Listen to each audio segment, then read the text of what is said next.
आखिरी घंटी गांव का नाम था कुंडापारा। दिन में बिल्कुल साधारण, लेकिन रात होते ही जैसे कोई सांस भी सोच समझ कर लेता है। गांव के बाहर एक पुराना प्राइमरी स्कूल था। 20 साल पहले वहां एक हादसा हुआ था। एक टीचर, मालती देवी, रात में स्कूल में ही जलकर मर गई थी। सरकारी कागजों में लिखा था शॉर्ट सर्किट, लेकिन गांव वाले जानते थे उस रात स्कूल में बिजली थी ही नहीं। पहली घंटी रवि शहर से पढ़ाई करके पहली बार गांव लौटा था। उसने देखा स्कूल अब बंद है, खिड़कियां टूटी, बोर्ड काला। रात को करीब 12:07 अचानक दिन दिन दिन स्कूल की घंटी। रवि चौंक गया। गांव में बिजली नहीं थी और स्कूल में तो घंटी भी नहीं बची थी। उसने सोचा शायद दूसरी रात, अगली रात फिर वही समय। 12:07। इस बार घंटी के साथ बच्चों के पढ़ने की आवाज।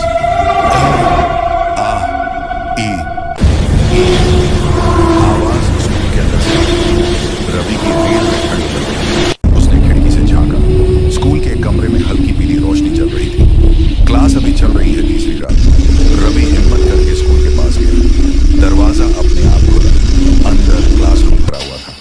लकड़ी की बेंचों पर बच्चे बैठे थे, लेकिन उनके चेहरे साफ नहीं दिख रहे। ब्लैक बोर्ड पर लिखा था लेट आने वाले को साजा मिलती है, और सामने खड़ी मालती देवी, आधी जली हुई साड़ी, एक आंख काली, दूसरी सीधा रवि को देख रही थी। तुम लेट हो गए, मालती देवी बोली। रवि, घंटी बज चुकी है, तुम लेट हो गए। रवि पीछे हटने लगा। तभी उसने देखा क्लास में बैठे बच्चों के पैर जमीन को छू ही नहीं रहे थे। सज्जा मालती देवी ने छड़ी उठाई। कमरा अचानक गर्म हो गया।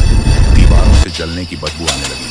उन्होंने कहा जो इस क्लास से जाता है वो अगली क्लास में नहीं पहुंचता। रवि की चीख निकलने ही वाली थी कि सुबह सुबह गांव वालों ने स्कूल के बाहर रवि को पाया।